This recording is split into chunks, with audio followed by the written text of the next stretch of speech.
play day.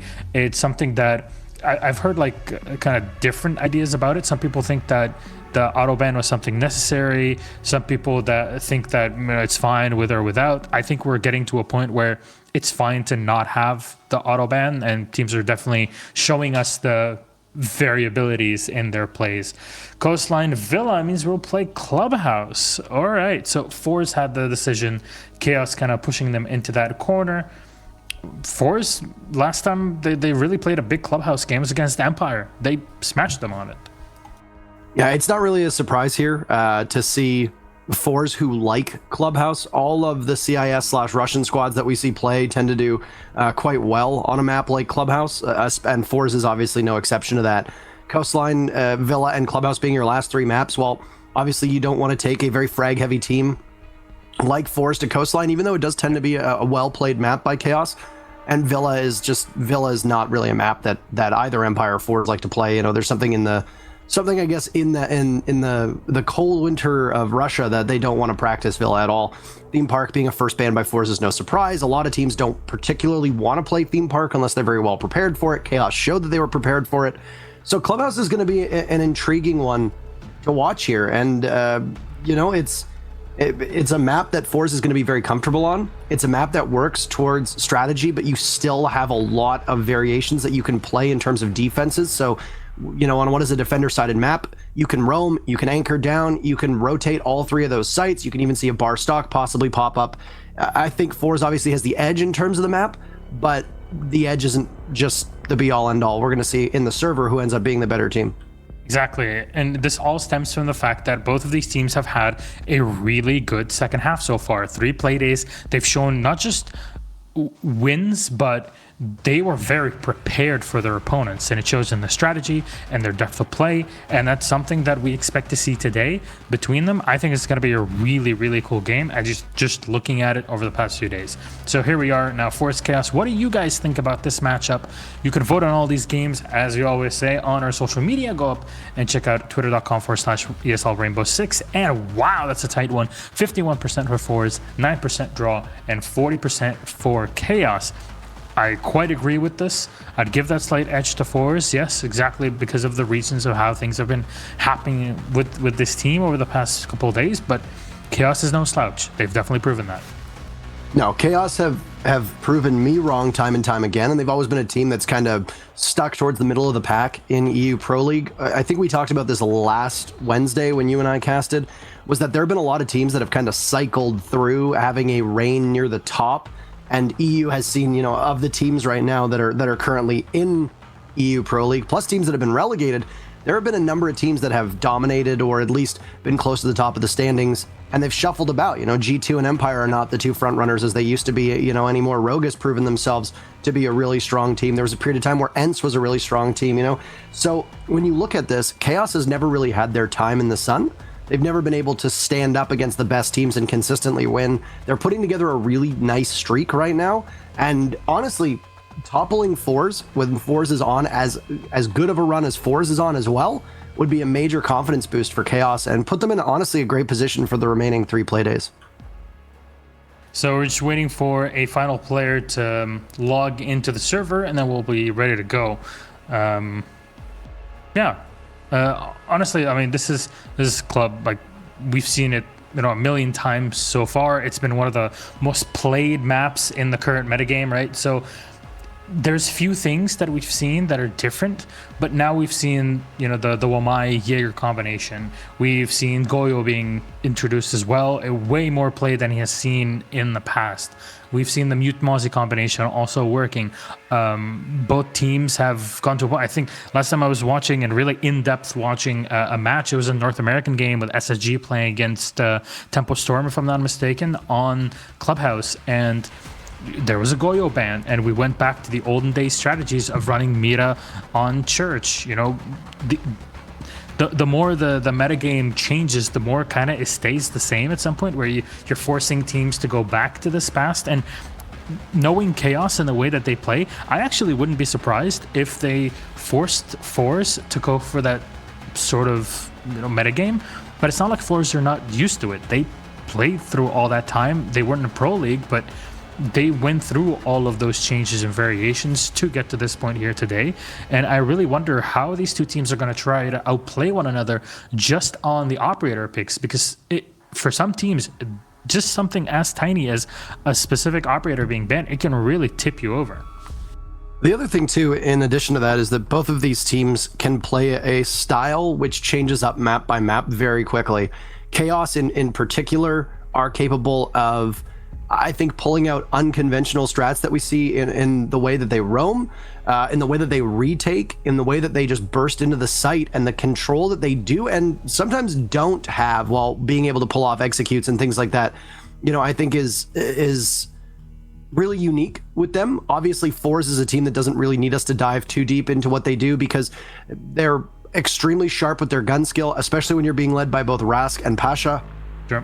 If both of them have a great day, it's very challenging for any team to really be able to match up to them. And that's not even including the more supporting cast of WTG, Shockwave, and Emission right now, all of whom seem to be playing better since that move, taking Kama off of the roster and bringing in Emission.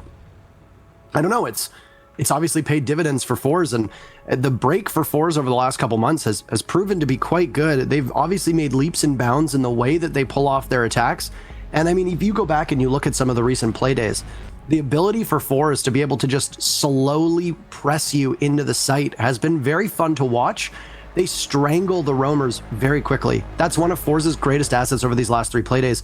And when that happens, like I said, it's very similar to like a boa constrictor. They just squeeze and squeeze and squeeze, and the defenders have nowhere to go. And we haven't really seen a team be confident enough to be able to fight back, with the exception of that rogue match. That was it.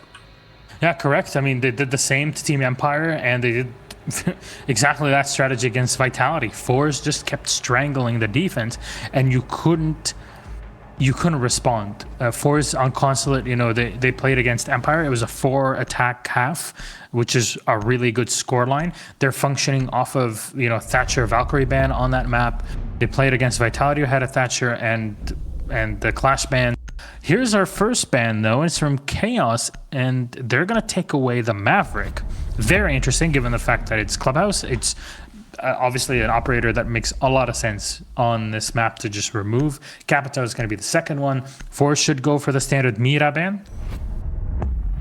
Yes, they will. Okay, fair enough. Not particularly surprising. I would imagine that this is probably going to be a Maestro ban. I could be proven wrong. It is Clubhouse. Could be an Echo ban. Ooh. Valkyrie it is. Okay, well.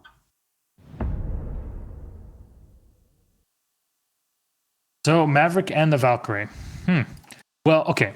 I was actually, again, I want to refer back to that Space Station Tempo Storm game, because I think Kix was talking about it also through the game, but we had Maverick allowed there.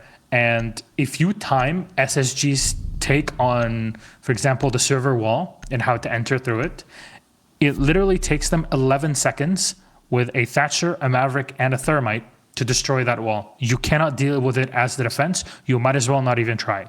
It really is super effective. But Kix was also mentioning a point where if you get into that mechanical way of doing things, there's a team that's just going to find a way to disrupt you, and it might cause problems for you here. Maybe forZe would get into that during this matchup. They're bringing a double Heart Breacher here between the Thermite and the Habana for this Church attack. It makes a lot of sense. You're going to need that to take away hatches, but it looks like we're going to have an open hatch from the bar from Chaos, and they're going to set players upstairs, so preparing for a roam inside of cache, server, and bedroom before rotating back down onto the church. But a lot of times we would see a castle played on this site. Not the case here for Chaos. They're opting away from it to bring the Legion and have that Mute Mossy combo with a smoke on site. This is very similar to the SSG strat that we see. We talk about it quite often, the SSG roam. And yeah, it's a Vigil, it's a Mute, it's a Mozzie. It can be enabled by a castle, and then usually downstairs you'll have an anchor play. It could be a Goyo, it could be an Echo, it could be a Maestro, it could be a Smoke, it could be a Mira. It really depends on who is unbanned. In this case, it's not a surprise to see it be a Smoke, because what you're going to want to do is, try to stop the attackers from pushing in as quickly as they can, should the defense end up falling apart very quickly. And that's the one thing attackers can do effectively on this particular roam, is that they can snowball. They can open things up, punish your roamers, and then just continue onto the site in a hurry. And a lot of teams will run with 4 roamers and then just 1 downstairs, maybe a second downstairs as well. It looks like that might be the case here. It really depends on where Renewals is going to focus his goo mines on, whether he's going to want to just lock down a simple avenue or even just lock down a single room, or if he's going to be designed to aid the smoke when the push happens later on. We'll see the Mozzie sitting back, and WTG is going to be able to take down Red Crew. There's a grenade flying into Shate, and perfectly timed, man. forZe are cleaning house early on. They've only taken damage on WTG. Rask is going to go for the finisher. Shot is out. The Mozzie still in and alive inside of logistics, but will finally get shot down, running what I would like to call the Juna skin. And up on the stairs, secretly is looking the long way, and a Mizian will find him. This is the problem. If you lose the roam because you're dedicating so much utility and players to it, your round is close to over. Renewals, he's the Legion. Doesn't matter. There's 5 still alive, and he's going to get shot down as both attack and defense are going to switch their positions, basically. And it appears we're going to have a rehost. Waiting on our admin call here. Apparently the sound for Secretly died as quickly as that round did for Chaos, so yeah, we'll come back. But that's what I said about forZe. They are particularly formidable when it comes onto the entry of a map, and when you put all your eggs in a roam-heavy basket, it's not too surprising to see the basket end up getting blown up, and then you have absolutely nothing left. forZe were very surgical with the way that they entered through Jacuzzi and Gym.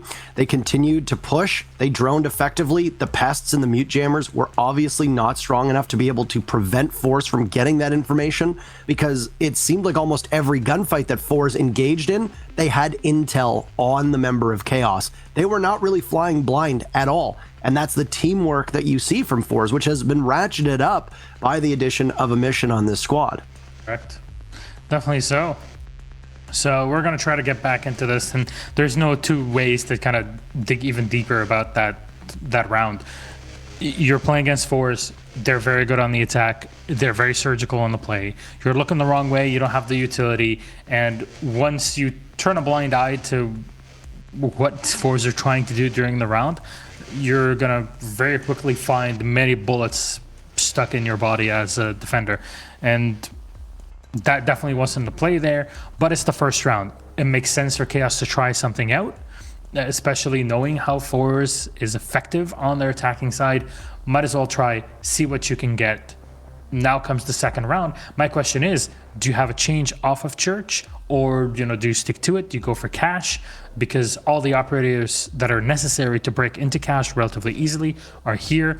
forZe are well known for also taking from different angles. So if you're playing inside a cache server, you're going to have people entering from the server wall. You're going to have people maybe pressuring garage and others pressuring in from construction, excuse me. So there's a lot of angles you have to watch for. forZe are really good at dealing with all of that, to the point where Empire, one of the best teams of playing on Clubhouse, they look like amateurs, to be honest, playing against forZe on it.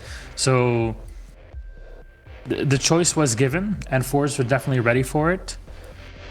I'm really curious as to what Chaos bring forward, because they definitely have been this team that kind of has stuff in the back pocket to bring out when necessary.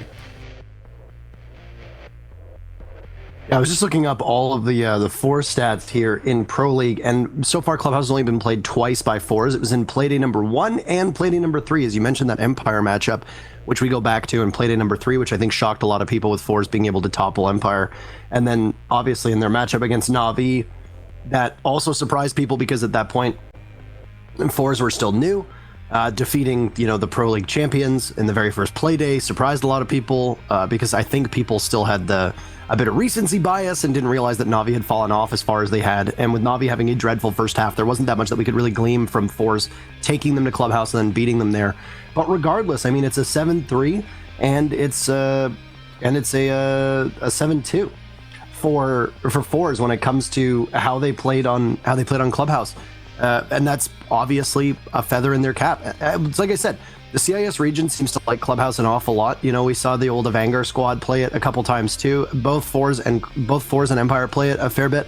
So there's just something about the way that the map plays. And, I'm kind of questioning why Chaos would engage in the roam that they did.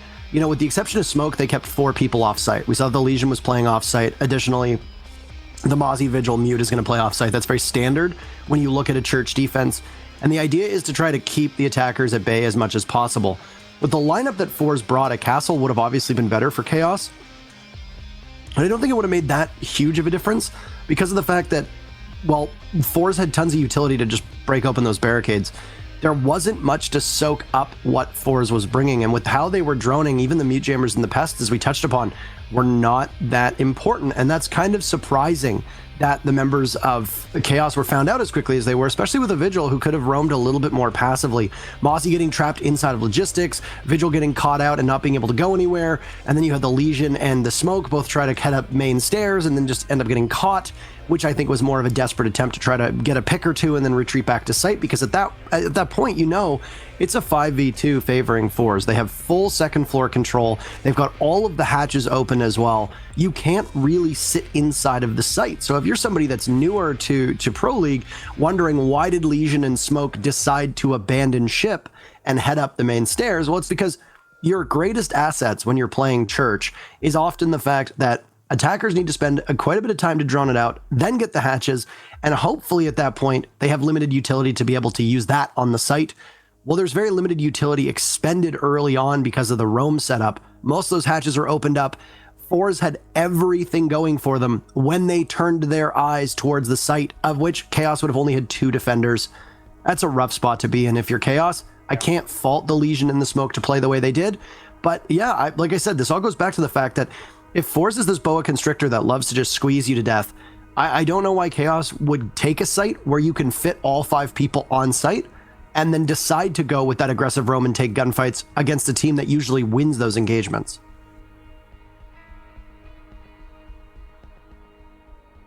Honestly, I had the replay actually for the match on another monitor and taking a look at how the defense actually was set up. I know I mentioned the castle in the beginning and how usually it's an important operator to have. In that case, in that case, the problem is, as you mentioned, is that forZe really had all the tools to break everything down. Chaos couldn't even retreat back down to the site. Now, usually why castle is important is because once you get pressured too much on that top floor, you can drop down into bar, waste a bit more time, and then drop back down onto site. However, in this case, that central floor, the main floor itself, was directly taken by forZe, and you could not do anything about it. You're not going to get that floor back. So you cut off that quote-unquote rotation between the top floor roam and the site. It's done. There's nobody sitting inside a bar. There's no barricades to kind of break line of sight. And even if there was Sophia. There was all the utility in the world to deal with this sort of line of sight break. So wasn't the play in my opinion, and doubling down here, bringing the Goyo, I think is definitely the big deal. Bring the Clyde as well, play on site. This is the way to burn forZe off. Defenders, protect your bombs. It's definitely a better setup, I think, this time around, and it's your typical utility soak style of play.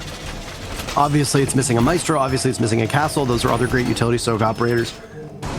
And for anybody that might not be super familiar with the phrase utility soak, it's essentially a defensive composition that involves bringing operators that chew up as much of the gadgets that are brought by the attackers as quickly or as prolonged as possible. You know, for Buck, you've got frag grenades. It's the only set of frag grenades that's going to be on the board because Maverick is banned. And while the other ops, there are certainly other ops that have access to frag grenades, they don't really fit into a Clubhouse composition unless it's going to be a sledge that you bring. As for the rest of forZe, well, you've got quite a bit of hard destruction.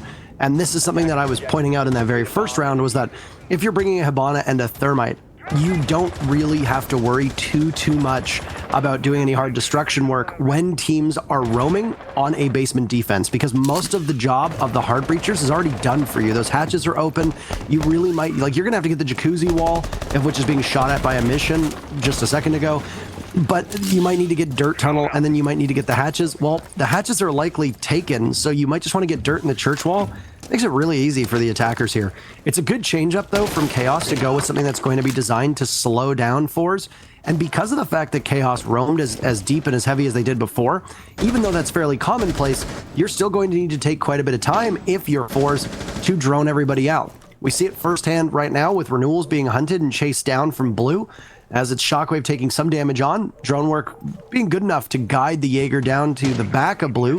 He's playing behind that generator and setting down an ADS as well. So there'll be just a little bit extra time that'll need to be wasted now by forZe as they go to work inside of the bar and over towards kitchen. Yeah, and this is definitely the classic metagame way of playing the site. You play the utility soak operator, as you mentioned with that Goyle. You know, you have your Jaeger as well. You break off lines of sight. You break through the hallway. You have all your reinforcements set. You force forZe to use as much utility as humanly possible and just destroying shields and opening lines in sight. There's I don't know if that was a nitro or an impact, but it landed right at the bottom of Rask's feet, and I think that was a impact in that case.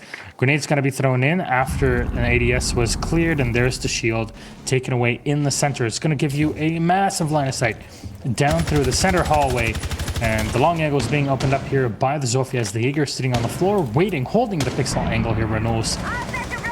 Something you can predict and check for, but it's still tough to win the gunfight with such a tight angle.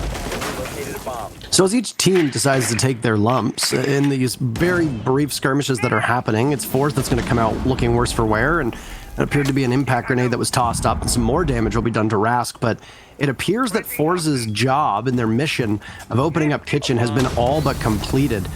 Now it's time for a mission to walk on in through Dirt Tunnel, and he's going to confront secretly. The smoke is just primed and ready, shotgun out, 30 seconds left, and still a toxic canister in his hand, so it's well timed for secretly to be able to just choke off the members of forZe from pushing on in. The mission won't take a ton of damage, but wow, what a shot from Red Groove to just punish Pasha. 20 seconds left, and secretly we'll still tussle with the mission. forZe just bleeding down in numbers. There's another, but a slow peek from Shockwave will do its job. Down goes Rask as well, so it's a mission inside of Dirt Tunnel as Shate finds yet another, and, well, the Thermite's going to have to dead drop, and the first half of that phrase will describe exactly what he is: dead. As the day is long, Chaos will take round number 2. And that's how you do it. This is the tried, tested, and true strategy on a site. Stick down to church, stick inside of armory, have all of your reinforcements up. You don't need to delay outside. The basic design of the site is there to delay the attackers. And once you can't take the hard points, the places where you cut off rotations, blue, the main hallway, you're done as an attacker. You're not going to have an easy time. And a lot of utility and time also was wasted on trying to just open the hatches. It's par for the course. It's how it works on this site. It's the pure physical design of it that forces you through it, and defenders are going to use everything they have to slow you down. But we're going to go up to Cash as Vito, you see him reinforcing, firing a few shots first with the TCSG through the wall into construction, give you a bit of a more friendly audio cue for you as a bandit or for your Qaed, just to know when you should be throwing your utility out. Propagation of sound works somehow in this game. Nobody really knows how, but apparently this is very well tested and it works. Might be calling for a rehost here. I'm not sure. There's no way. The sound is reversed. Just put your headphones on the other way. Come on. It's that simple. What do you mean? Wait for the admins to weigh in on that one. Do you like switch ears or what in that case? I believe the procedure is to take the ears off of your head and replace them on the opposite side. Opposite side of your body, or? Yes. I'm no earologist, but I would imagine that is probably the play. It sounds like in that case just like listening to a Fabian stream, so I completely understand. Sorry, a what stream? A Fabian stream. There's a lot of words I could think of to describe a Fabian stream, but we're still waiting on the admin decision. Regardless, teams will play out for now, and even though it is a CCTV defense, teams will almost always start from over on Jim and Master side. The admins have made the call that we will continue to play, so that'll be the decision that's made, and well, forZe's play will start over inside of Master and Jim. There's no real contest that's coming out right now from Chaos, as they actually did get a little bit more aggressive, Red Groove in particular, through construction, but he falls off immediately, knowing at this point that the jig is up. Out goes a C4 onto the wall.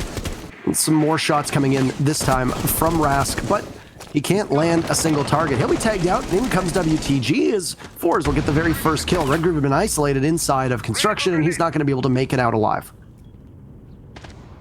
So Pasha laying down on the floor. We've seen players like Pengu, for example, holding that same angle of the Habana, but from the top on the roof, right above where he is sitting right now inside of construction. It's a very strong position, gives you a long angle down into garage rotate, and yeah, there it is. You've got all your Wamai discs set all over the place here inside of cache, and they're going to catch all your utility coming in. Now, the audio cues are going to be a bit easier for the defenders to work with. Grenade comes around the corner and does a bit of damage to Shate, but there you go. That's a forfeit on the wall. The disc finally coming up, but it's a bit too slow. Set up. More. Just a minute left. You and I have that delay again. We'll work through that. There's no hand signals. That's the weirdest part about this, but it definitely is. Yeah. However, it's the push that's coming in from construction. You can see the magnets doing exactly what you want them to do, as they just absorb those thrown grenades, the flashes that are tossed on in. It's almost impossible for a mission to be able to get this wall open, and you're going to need some fragging potential on the opposite side. But that's a great shot onto the foot of Wamai, and secretly will get away with just a tiny bit of HP as another kill has come in. This time it's in favor of Chaos, Shate to do some great damage. Rask inside of construction, he's just waiting for Pasha to back in and go for the Ninja Turtles plant, as we like to call it. And he's trying to find the exact spot to get the plant down. A push from the bandit, but it's caught by Rask. Rask, in fact, doing great work. He's gunned down. Very vulnerable as the planter. And to the rescue will come Renewals. He's deep inside of the site, but they'll bleed down in numbers, and forZe will take it. Even though the plant doesn't go down, you still win by eliminating every single member of the defense. The L85's being put to very good use by forZe there, both Rask as well as WTG. And it looks like we're going to have our rehost now called, with forZe taking round number 3.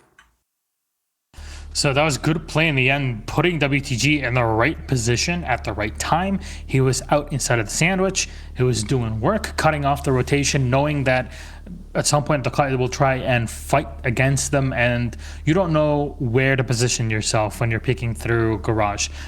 All of the action is happening in cache. Do you peek through garage window? Do you peek from the rotation hole that you opened? And in that case, there's 2 holes now you have to watch for inside of cache. There's one as well, the window on your left-hand side and server window. So there's many positions to watch. You're gonna get shot through one of them, and just hope to God that you're actually poking through the right one. Unfortunately, in that case, he looked out to try and deal with Habana. In reality, the play was against the L85 sludge player, I guess, that was sitting right outside, sitting in sandwich, ready to collect kills. It was very well done. Positioning correct for forZe, and a lot of teams, when they kind of scramble together to get those plants in the last few seconds, it really comes down to how quickly you can get to post plant positions. And forZe had already set themselves up for it, owing to the fact that the Habana had close to planted there. So where do you suspect the next defense is going to be for Chaos? They've got Church locked again. They're probably not going to go to Gym. I would imagine it's probably going to be another crack at Cache, CCTV. The one thing that I can say from Chaos for those first 2 rounds was that they corrected their mistakes, they brought the tools that they needed, and they adjusted their strategy for their second Church defense in round number 2. So it doesn't necessarily bode well for them on attack, with the fact that, well, they need a round to figure out what forZe is going to do. And the way that forZe really attacked was not simplistic, but it was very common. You know, you take construction, you don't need to necessarily push construction at all, or defend construction at all. We saw that Red Groove had decided that he was going to use that as the hill to die on. Not an ideal spot for him to be. But regardless, the rest of Chaos's lineup was basically all around the same spot. They were at the top of red, they were playing inside a garage, they were playing inside of the servers of CCTV. And forZe, like I said, forZe just gradually wore them down, like erosion. They just slowly decided to dull the sharp edges of Chaos, win fights here and there, and even though the execute wasn't happening, at that point, Chaos were down in numbers, and the crosses were held beautifully by forZe. Now, if you're Chaos, you might be a little bit more invested in holding Master. You might be a little bit more invested in holding Construction. You might not stack up as heavily as you did on the Garage and Red side of the map. So Chaos might very well go back to Cash and CCTV and prevail, but that means that at best they're going to be emerging with a 3-3 scoreline if it takes them around in order to figure things out and then fix it for the next round. So we're waiting on our rehost here. Hopefully we can get the players into the lobby ASAP. And yeah, honestly, again, fours have the upper hand. It's showing. But we're going to have to resume all of this after this short break. Hopefully by then we'll be ready for, well, the next rounds. So let's see how that goes. We'll be back in a few.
Hello, ladies and gentlemen. We actually got it running.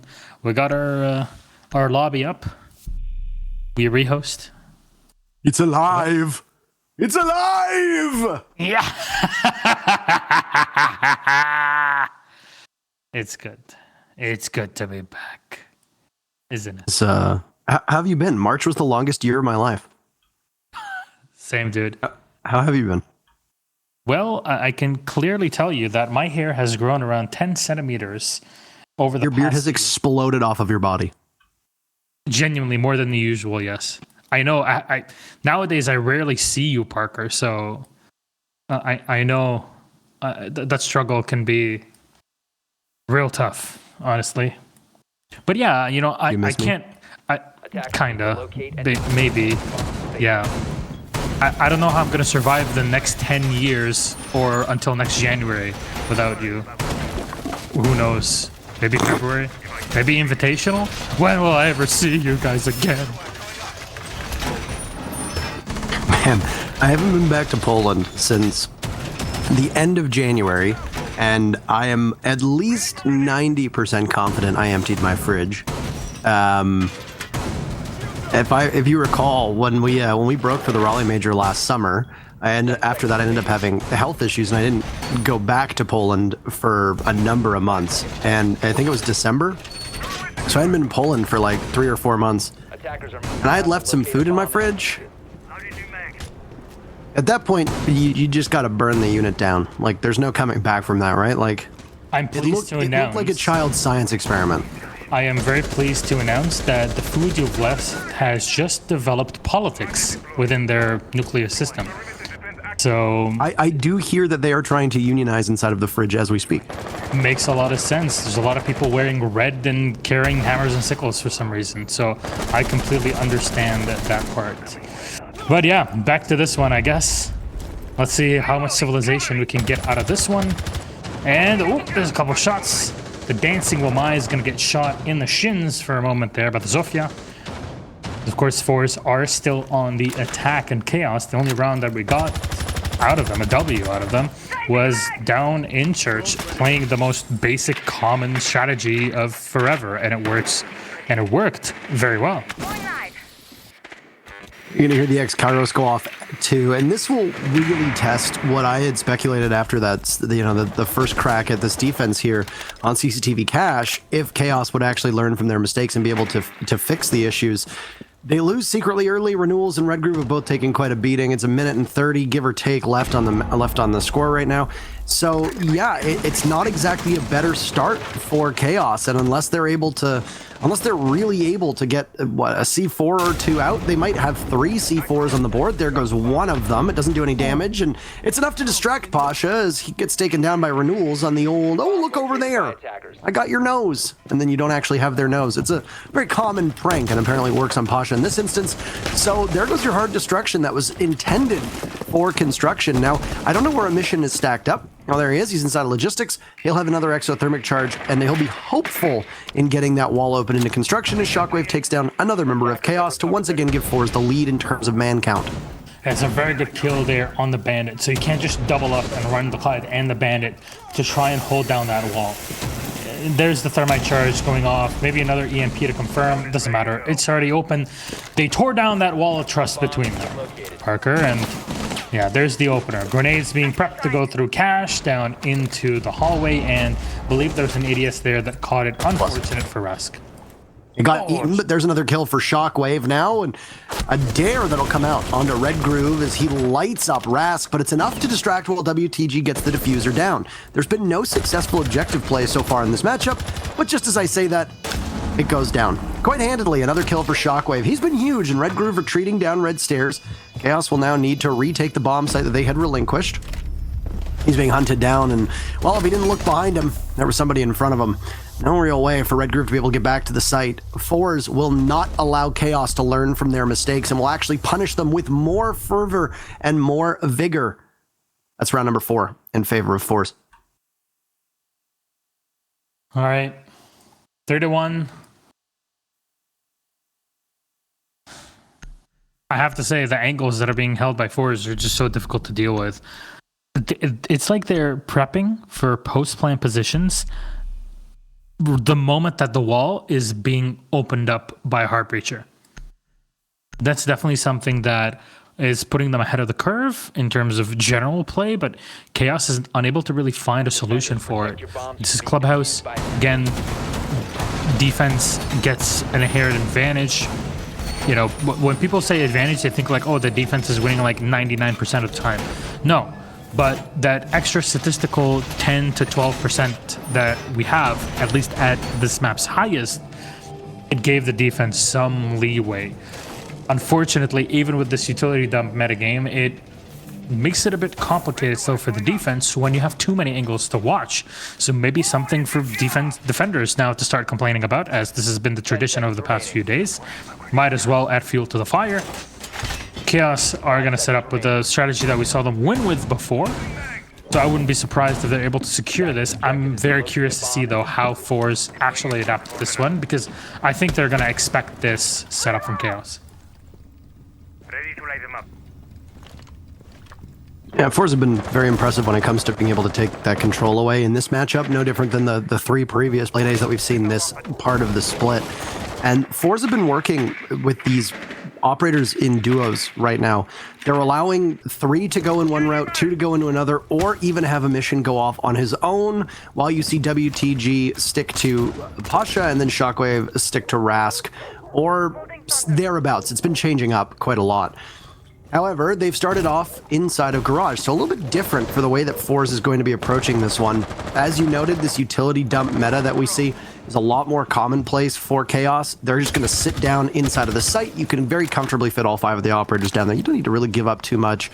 And you just want to hope that your opponents take quite a while to drone you out. You know, there's nothing that's going to stop these drones from getting into sight other than the bullets of the defenders. There's no mute, there's no Mozzie on the board. So you don't need to particularly worry about losing the intel as an attacker. So at that point, you really get to set your own pace. And it certainly seems like forZe is doing a decent job of it. So there's Skyros coming out, destroy all these hatches, pesky as they are. And there's the same angles being opened up. We're at a minute and a half mark. Now the big question is, how do you pressure into kitchen, that hatch, dealing with that Goyo shield in the center, and on top of it, finally, do you send somebody through dirt or not? Usually that depends on the amount of utility that's still available for you on the attack. And there's a Nitro Cell that sailed and only did a tiny bit of damage to a Mizian. So still up, still alive, and no real damage done to the attack. Tiny bit more damage here on a Rask. EMP is going to go out, allowing the Skyros to open up. Impact trick going, and unfortunately hitting the wrong position. And wow, Renewals dropped very low on HP here as well. And the Ager, a couple of bullets hitting his back, rotating back behind the generator here in blue. And forZe are setting up for an assault. They need some utility left, and they have one more maybe to burn ADS in the back. No, that's to open a wider angle for the Sophia in case she doesn't even need to enter. Gumine sticking in the foot of Rask, takes it out, reloads, and gets ready for the assault Parker. Watching Pulu as best as he can. It's going to be full sight control now for Rask. He's doing some covering work for Pasha. Shockwave is still looking over top of Blue. Shots going into the shoulder of Rask. Diffuser goes down yet again. Another successful objective play, with forZe now also claiming the kill feed for their own. An answer back from Chaos, but swiftly shut down as nobody from Chaos is able to gain a single inch. And they're boxed out of the site. Shate is left for dead, and he's just completely punished. He's not having the angle above, and there's WTG vaulting on in, taking the fight to Fido. Chaos have no answer whatsoever for this aggression from forZe. Doesn't really seem to matter what site. forZe are the ones that are being more adaptive and more reactive than we saw out of Chaos. On attack, on Clubhouse, it's 4-1 now in favor of forZe. That is a very strong scoreline for them, regardless of what happens here in the 6th and final defense from Chaos. And it sets forZe up very well for when they go to defense in a couple of minutes. So maybe this next round would be something to try and recover for US Chaos. But as we mentioned before, even on a map that usually favors the defense, forZe usually find themselves in an advantageous position on their attacking side. It's something that really breaks the usual mold. Chaos are going to say, to heck with it. They're going to go down, back to church. It's in church, of course, we can't say bad words anyways. And they're going to start playing in here. Again, they're going to bring Shate on the Echo. That's going to be the big change. So, you know what? No Goyo. We bring the Pulse. We bring the Echo. This is old school type of play. Instead of bringing the Bandit, we bring it to delay the hatches. But because the Thatcher is in play, it's only a matter of time. You're going to lose it. You have all that utility. 5 in total pieces that allow you to open hatches and open walls, mostly here the hatches. So you have redundancy, you have everything you need to break through into church. And forZe have proven that they are very effective at such a task. Yep, they're absolutely exceeding in the areas where we expected forZe to. We talked about it in the run-up to this actual matchup, and now we're getting to see it firsthand, and we can continuously mention it when it appears. The real question and the tougher issue that forZe is going to have is that they have been so good on attack, but how are they able to put that together on defense? Is Clubhouse just simply skewing in favor of the attackers with the way that these teams are playing? I have no reason to believe that yet, so I would just simply say that partially it's Chaos not being very aggressive, and the few opportunities that we saw them get aggressive, well, it wasn't really very effective at all. They're instead going with more of the Stalwart defense, as we talked about. It's a stroke of patience. It's just a strong setup as best as you can. And the changes that have been made from Chaos, maybe they'll be able to do something with the Pulse and the Echo, as you pointed out. So Shockwave, again, in the same position. You won't just see Shockwave playing this position, by the way, for any players out here that, I know there's a lot, you're looking to learn from pro players. The way that they're taking this is that you're always putting the Sophia in and around blue, because you can stun the Ager in there, you can leave them locked down in there, and because of the caliber-based destruction, the 7.62 round on your M762 is going to break through that wall very effectively at the top of it, the soft wall next to the Ager where he's positioned. And that's going to give you line of sight inside of church to support your teammates. So all of it usually lends well for you as a Sophia player in there. And you're probably going to see Shockwave rotating back into that position once he has his drone set correctly. But a Nitro from Redgroove hits Pasha very well. And WTG is going to be able to at least open up the entryway here into Dirt Tunnel. Not sure if the hatch inside of Kitchen has been opened up, but another Nitro is going to be very difficult to deal with, manpower-wise. For forZe, Fido hitting the shots there. And between the Habana and the Thatcher dead, they're going to have a hard time. There you go. Hatch still up. Hard-pressed for them to be able to take care of that Electroclaw now that your 2 operators off the board are your Hibana and your Thatcher. The Thatcher is far more damning in this particular instance, and well, you don't want to be damned when you're going over towards church. So back to drones you go, and you realize that it's going to be a bit more of a linear take from forZe. It's going to come out from this church wall, head likely through Moto. Additionally, there's a hard wall where the Pulse is going to be playing. A lot of people call that Pulse spot. It's directly to the left of the sight lines that we just saw from both Emission and Rask.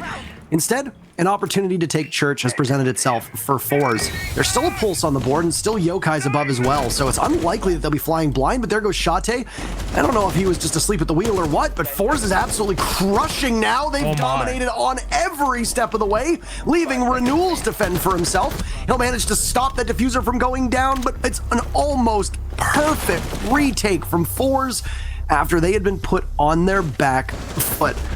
Excellently played from Rask, and 5-1 from forZe. 5-1 on Clubhouse attack.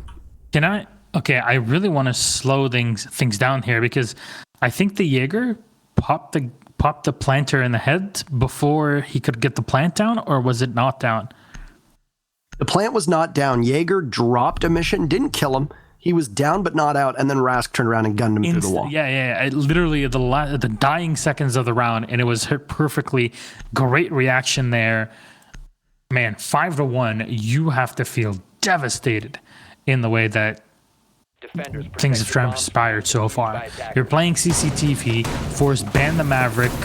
You're going to have a hard time. You couldn't get information as Chaos with the Valkyrie because she's banned as well. So on cash, on bedroom, you're not going to have that level of access to information. We've seen Valkyrie played a lot, specifically on bedroom for this map. forZe, what are they bringing for this one, though? They're going to bring only the bandit, so no Qaed. They have the smoke, of the Echo, Goyo, and the Ager. So far, actually, a very standard way of playing this. They're not reinventing the wheel. They're just bringing the Goyo, extra shields, extra slowdown. And I wonder if they're going to put Emizian inside a garage to be relatively safe from fighting solo. It looks like that's going to be the case here. And it's a good position as long as Rask stays alive and he's playing between blue stairs, the main stairs, and of course, or white stairs that is, and garage / lounge. You have a lot of flexibility. So stay in there, pressure your opponents. You have a Yokai drone to give you info. It should be safe. See you on the other side. So with the side swap now, some scouting work being done by that Yokai drone. As you'd mentioned, the Echo obviously very much in play. It's going to be assisting Rask inside of Garage, and the Yokai drone can go out of bounds, and by bounds I mean the actual site or the map or the building, for about 2 seconds before it gets powered down. There's a Claymore out there, or 3 seconds rather. It's been spotted by Rask. Yokai might be able to block this. No!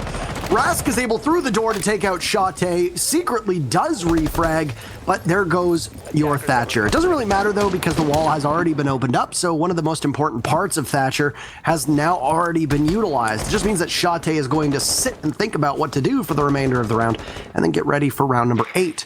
More importantly though, Rask has been a standout performer in this matchup. It kind of goes, it's a bit of a yo-yo between him and Pasha in regards to who is able to capture the most amount of kills. In this instance, Rask has been an exceptionally good player along with WTG. With the drone being shot in front of him, secretly is aware that there's going to be another player from forZe inside a garage. About half the round has been used at this time. Chaos are in danger of stalling out just because they have done what they need to do in terms of opening up the wall. But while secretly hangs and duels with that closed door inside of Garage, the rest of his team is assembled over by construction, and that's where Chaos's focus is going to be for the remainder of the round. So yeah, you see the wall being spotted there. You know it's electrified, and the whole job now is to ferry secretly over to that side of the map, because you really don't want to be pushing through a singular angle when you don't have control of Garage, you don't have control of Cache. One frag over the top of that wall. Pasha's going to find Renewals in the meantime. And look at Chaos. Look at how many drones they still have left. A total of 4. 2 of them have been deployed. 2 of them still in the back pocket of Red Groove and Fido. As Red Groove has taken a lot of damage there. Fido somehow surviving there. I'm not sure if one of the bullets at TCSG went through the wall and then hit him somewhere else in the body. But regardless, forZe are going to still stay ahead. A 3v3 when you have the HP advantage, secretly low on HP, but Fido and secretly will get a kill each. Shockwave last alive, but there's too low on health. Now Fido at 50%. If you have information, this should all be done here for forZe. They know he's coming down the center. There should have been a drone or something like that to give the info. You don't actually need to push and peek. And there's the pre-fire from Shockwave around the corner. The call is given correctly between the members of forZe. And that's a round done and dusted. forZe at 6-1, and they're 1 away from victory. They guarantee a point, Parker. So much for this rising tide of chaos over this half. It's meeting an even greater foe in forZe. Man, that phrase, when an unstoppable force meets an immovable object, is applying here. And 2 of the hottest teams through the last 3 playdays of EU Pro League are squaring off, and it's not really as close as I think many of us would have expected. And this was a real make it or break it kind of moment for Chaos, as they go up against a much less experienced team that has had their own share of struggles in forZe.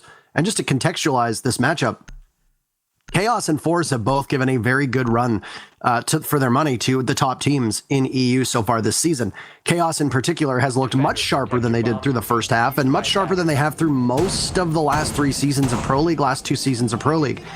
Unfortunately for them, this one change on forZe to get a mission in has paid so many dividends. It's absolutely bonkers how much better this forZe team looks, given the fact that they lost Kama and they picked up a mission. Whether it's the calls, whether it's just their composure, whether it's excitement, I'm not entirely certain, and I can't really point it out.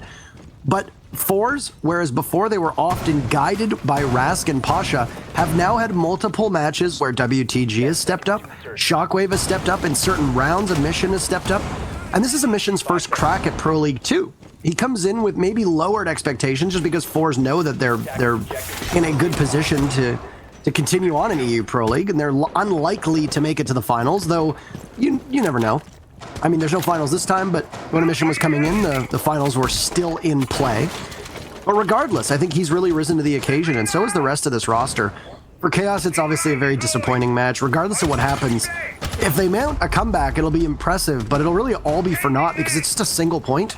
It's not exactly what a team like Chaos wanted, and I think both of these teams came in with either of them capable of winning, but so far today, Chaos have just, they've looked ineffective on their roam. So far through one round, their attack was much stronger, but still, they needed to really hit the gas on that first round and weren't able to do it. Definitely not electric fueled for this riot here. Not enough horsepower. Going down, and Fido and the rest of Chaos are going to tech their opponents. They already know the setup here, and if anything, you're afraid of some nitro cells sailing your way, as Chaos did to forZe in that round that forZe somehow was able to recover and win back. So it's really never over for forZe, and we used to say that about Empire. Things maybe have changed here. I don't know if one charge has been zapped there, is a bit too slow, but we'll see Shockwave being down and taken away. So at least some advantage for Chaos here on the attack as the hatches are being opened. Some soft destruction being done as well. As you can see, Fido, as the Balk, is going to be the only person to do that, but breaching charges being brought by Red Groove are good in a pinch. You've also got Renewals there too. C4 sails out, does not connect. That's just blown a little bit too early for forZe. I don't think they knew if somebody was in position by the bottom of main stairs or not. So Chaos gets away unscathed at what could have been a rather scary engagement. And that C4 has been known to take out one or two members of the attack who are just not exactly equipped, I guess you could say, with the information that somebody's playing behind that church wall. The grenade is primed and thrown out as we get into the very final 45 seconds of this push here between these two teams, and the match very much on the line for forZe. There's a Maestro camera sitting inside of the armory. I'm sorry, because we're kind of sitting away, very much away from one another. It's difficult to signal all this stuff here, but there's one kill from Secretly, but Rask is going to get Renewals back. Damage exchange between the two, as you'll see Amizian dropping to the floor here. The rotation being held so well by the Habana at the top of that hatch here in the kitchen. There's one smoke being thrown out to deny any pushes in. Unfortunately, though, for forZe, the rest of Chaos had just already taken control of the center of the map. And there you go. You cut off rotation. Chateau find the last kill. It's all done and dusted. That's what happens when you start to trade at the start of a defense, or a push rather, on Clubhouse and you're on defense. If you trade off on Clubhouse defense and you just simply don't have the numbers, it's very easy for somebody to sit on that hatch, catch you in the cross as the objective goes to, starts to go down inside of Arsenal. And we saw it.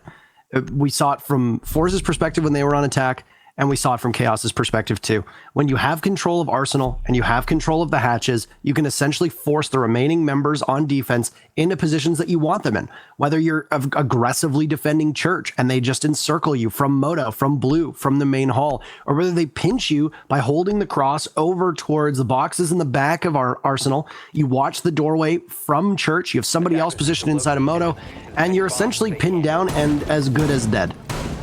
So that was a very slow drip of an attack from Chaos, and forZe just kept bleeding and bleeding, and there was no opportunity or chance for them to cauterize the wound at all.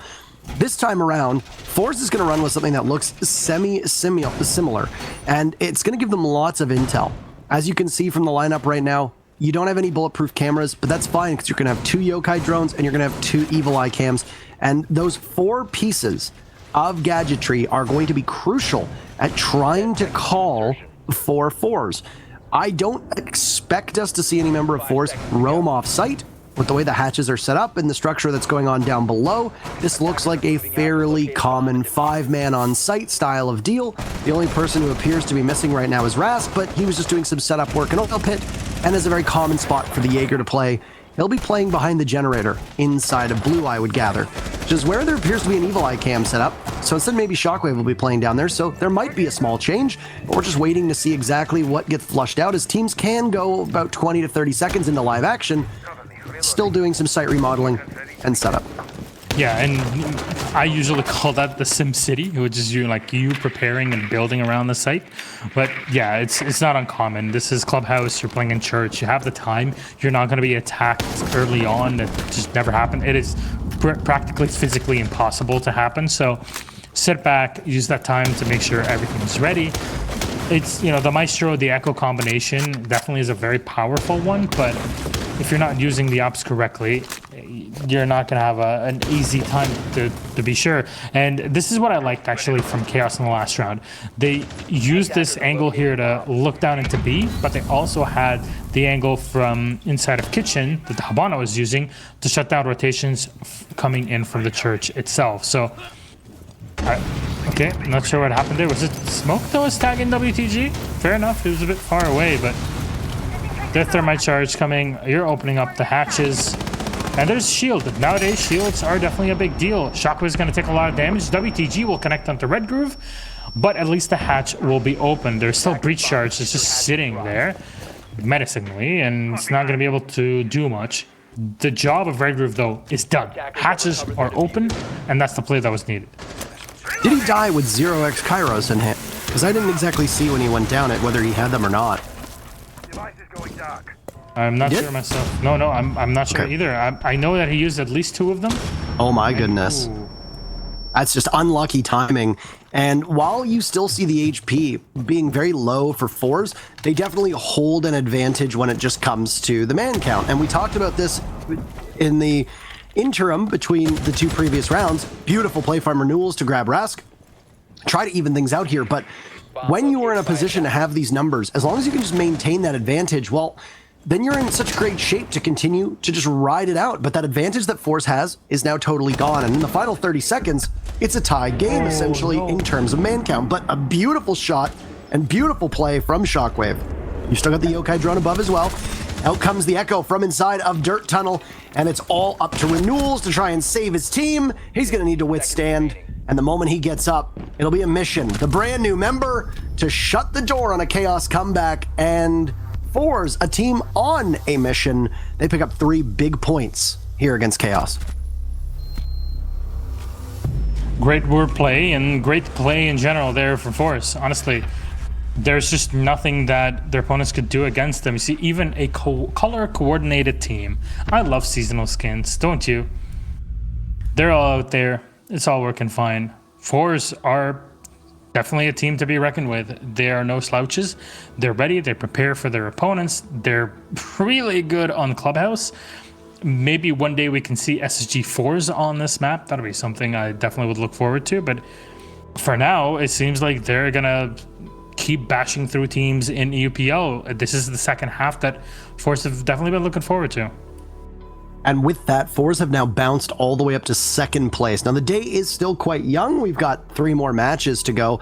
But since the team that is currently in 2nd place is Empire, and forZe very obviously has the tiebreaker against them, having defeated them both times they played in Pro League, you're looking at forZe now in the top 2.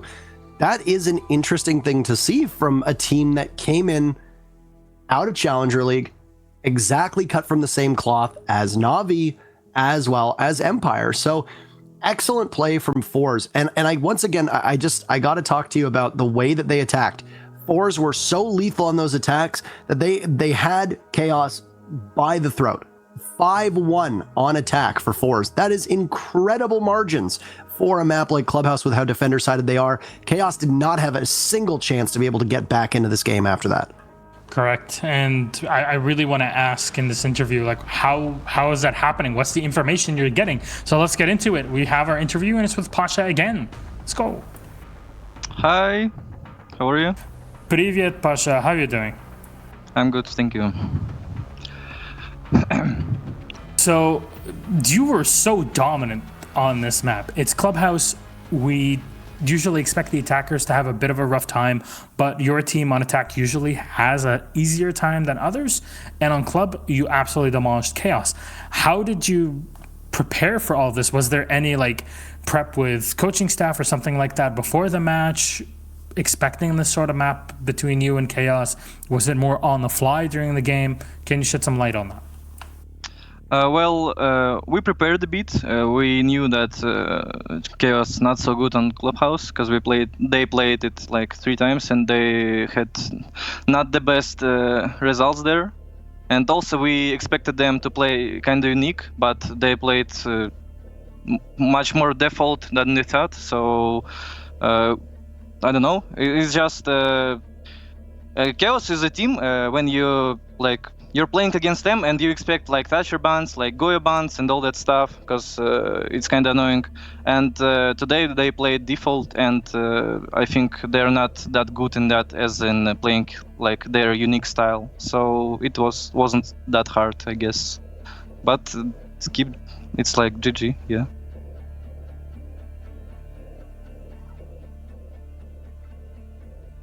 I don't hear you. No sound, no sound. Can you hear me? Yeah, I'm here. Okay. So on that first round, did you expect Chaos to play that offsite roam that they did for a church defense? Because we've been seeing the SSG style of defense on it, but it wasn't really present here, was it? Well, of course we expected it, because like every single team in Pro League like playing exactly same as this roam. So also we playing like that. So it wasn't a surprise for us. We were prepared, like nothing else. All right. Well, I guess that said, anything you'd like to say to the fans, because this was the rehost took like half the game. So yeah. Well, I'd say to all the fans that thank you. We really appreciate the support. Come on next PL games, watch us, cheer for us, and thank you. All right. Thank you so much, Pasha. Hope to see you on Monday for the next PL game. Let's see. Who are you guys playing against? I don't remember actually. You're playing against BDS. Ooh. Oh, that's going to be Pasha Rask. It's going to be definitely spicy. So let's see what happens in that matchup. BDS seem to not like theme parks, so maybe that's something that you can go for at this point. Yeah. Right. Thank you again. BDS. Thank you again. We'll see you next time. Good night. Bye-bye. Good night.